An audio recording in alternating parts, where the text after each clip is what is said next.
Kemudian saksi, apakah saksi mengenal seseorang yang bernama Harun Masiku? Kenal.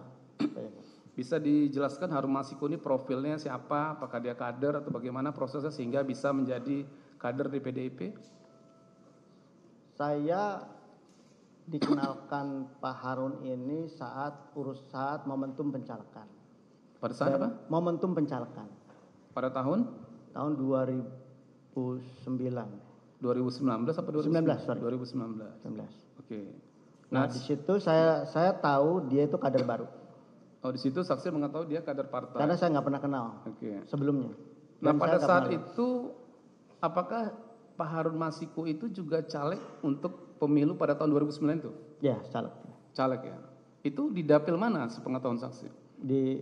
Saya pas dikenalkan di info saat itu bahwa dia caleg di Sumsel 1. Di dapil Sumsel 1 ya? Ya. Nah, oke.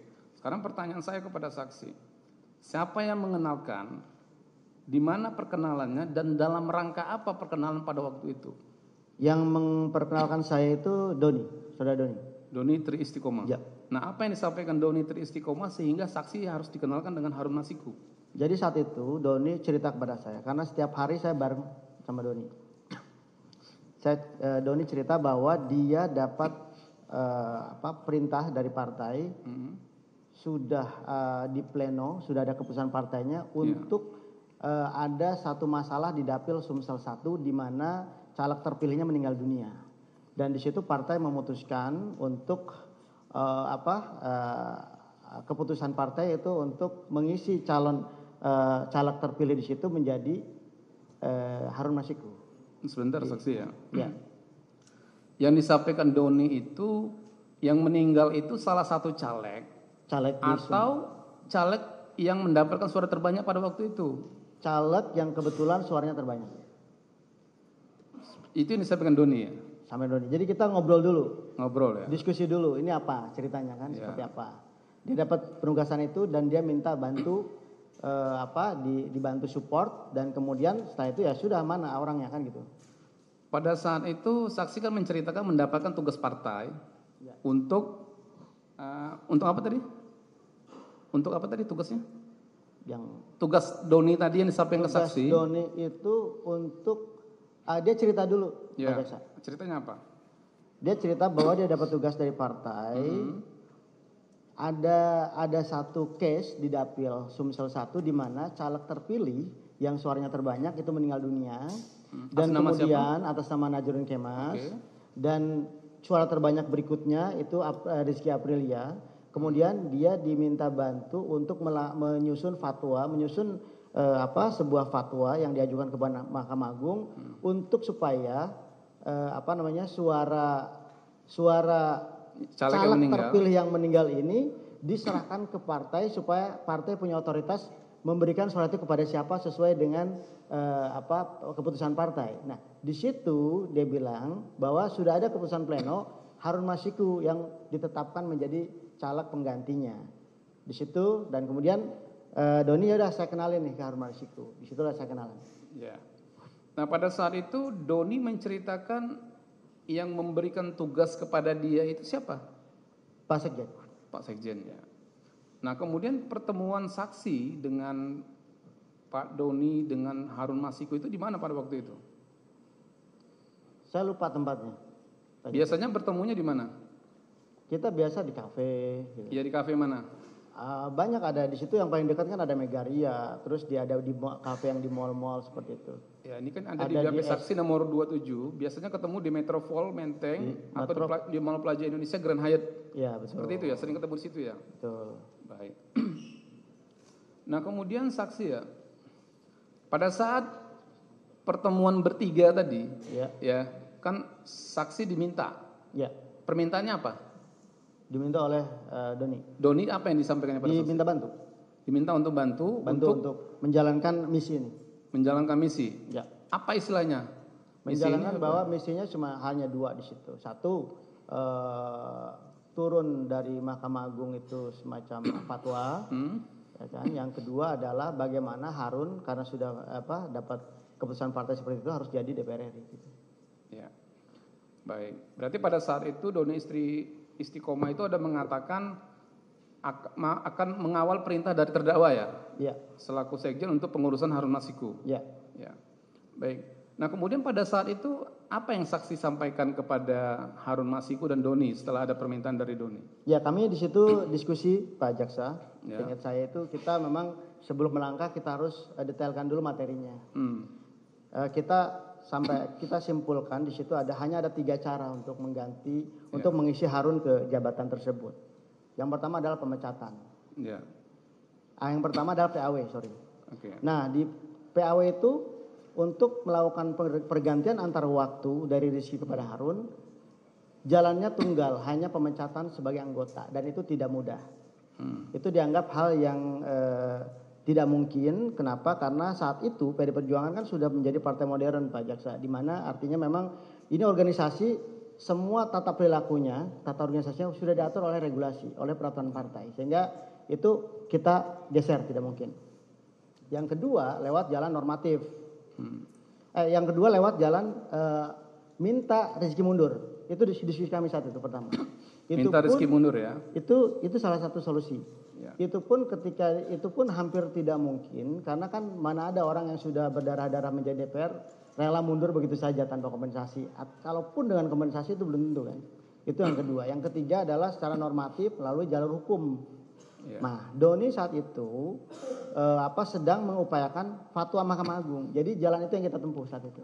Ya. Dan di situ saya sama Doni, oke, kita jalan. Gitu ya. Itu. Oke, sampai situ dulu ya. Ya. Oke. Saya ingin mempertegas nih. Ya. Nah, pada saat saksi ikut terlibat ya, ikut membantu lah, jangan terlibat. Ya. Ikut membantu pengurusan Harun Masiku ini. Ya. Sebenarnya, ya, ini di persidangan ini ya. Sebenarnya saksi itu diminta oleh Doni atau saksi yang minta ke Doni supaya saksi diikut sertakan? Awalnya saya tidak tahu Doni itu ngurus apa. Ya. Saya tidak tahu Doni juga sudah kenal sama Harun, saya tidak tahu. Doni yang memproklamirkan diri bahwa dia ada agenda ini. Kemudian dia ajak saya. Baik.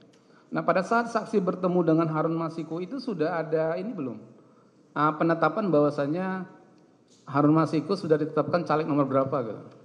Oh itu sudah selesai pileg Pak Jaksa, sudah selesai. Ya. Itu sekitar bulan berapa saksi ingat? September mungkin sekitar itu. Oke. Baik, ini ya saya mau bertanya nih, soalnya ini ada perbedaan waktu nih. Ya. Baik saksi. Nah apakah terkait dengan pengurusan Harun Masiku, ya, saksi pernah dipanggil oleh terdakwa untuk mendapatkan arahan terkait dengan urusan Harun Masiku ini? Ya. Itu kapan? Izin Pak Jaksa, kalau waktu saya tidak ingat. Cuman seingat saya hari itu saya dibawa sama Doni ke kantor aspirasi. Di situ saya ketemu Pak Sekjen untuk ditegaskan bahwa memang ada perintah partai untuk urusan Harun Masiku dan saya diminta untuk mengawal kasus ini. Saya diminta bantu. Ini ada di BAP saksi nomor 42 ya. Ya. Di nomor 42, kemudian 43 juga dan BAP nomor 31. 30 ya. Nah, di BAP ini saksi mengatakan bahwa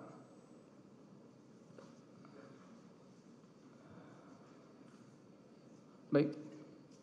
Nah, di BAP ini saksi mengatakan saksi dipanggil atau dibawa oleh Doni pada waktu itu. Seingat saya karena Pak Sekjen juga tidak tahu saya dilibatkan. Seingat saya dipanggil dibawa sama Doni untuk di rumah aspirasi ya? Betul. Di Jalan Sultan Sahrir nomor 12A Jakarta Pusat, benar ya? Betul. Nah, di BAP saksi nomor 42 ini saksi mengatakan di pertengahan tahun 2019. Ya, mungkin. Nah, makanya saya mau bertanya dulu nih. Duluan dipanggil oleh terdakwa atau duluan saksi bertemu Doni? Mana duluan? Doni dulu. Doni dulu. Nah, berarti ini masih di pertengahan tahun 2019. Ya. Seperti itu ya? Betul.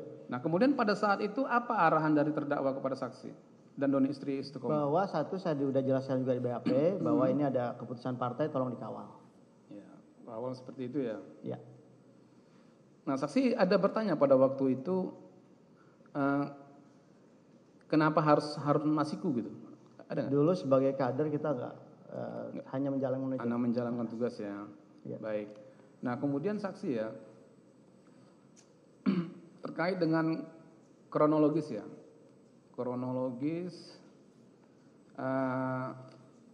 upaya untuk pengurusan Harun Masiku kan seperti itu ya. Jadi kan saksi sudah menjelaskan panjang lebar nih. Jadi awal mula atau persoalan yang diproses, yang diupayakan oleh DPP pada waktu itu yang saksi mendapatkan perintah oleh terdakwa pertengahan bulan Juni tadi, itu apa saja yang sudah dilakukan oleh DPP yang saksi ketahui? Yang saya tahu DPP melakukan kegiatan surat menyurat dan korespondensi semacam itu kepada Mahkamah Agung untuk permintaan fatwa. Setelah turun dari Mahkamah Agung fatwa, baru DPP berkirim surat kembali kepada KPU dengan melampirkan fatwa tersebut, di mana memang harapannya KPU menjalankan apa yang difatwakan oleh Mahkamah Agung. Baik, saksi ya. Ini saya pelan-pelan nih karena ada beberapa kegiatan yang dilakukan partai yang harus saya tanyakan secara sistematis gitu ya. Nah baik, tadi kan Doni mengatakan dia mendapat penugasan ya untuk melakukan upaya hukum ya ke Mahkamah Agung ya terkait dengan mengamankan perintah partai karena ada salah satu caleg di Dapil Sumsel 1 yang meninggal dunia senama Najarudin Kemas. Kan seperti itu ya. Nah, apakah Doni ada menceritakan kepada saksi bahwa DPP PDIP sudah mengirim surat uji material kepada Mahkamah Agung? Betul. Benar ya? Nah, kemudian apakah permohonan surat itu dikabulkan oleh Mahkamah Agung sepengetahuan saksi? Iya, betul. Benar ya? Betul. Jadi saksi ada mengetahui ada surat keputusan Mahkamah Agung seperti itu? Betul. Betul ya. Nah ini ada di BAP saksi yang mulia nomor 49. Saya bacakan suratnya yang mulia.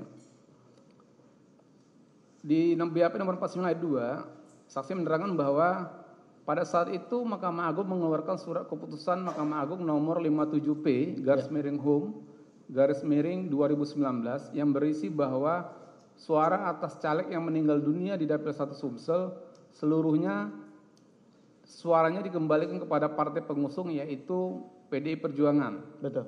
Dan partai dibebaskan untuk memberikan suara tersebut kepada caleg yang dianggap terbaik oleh partai.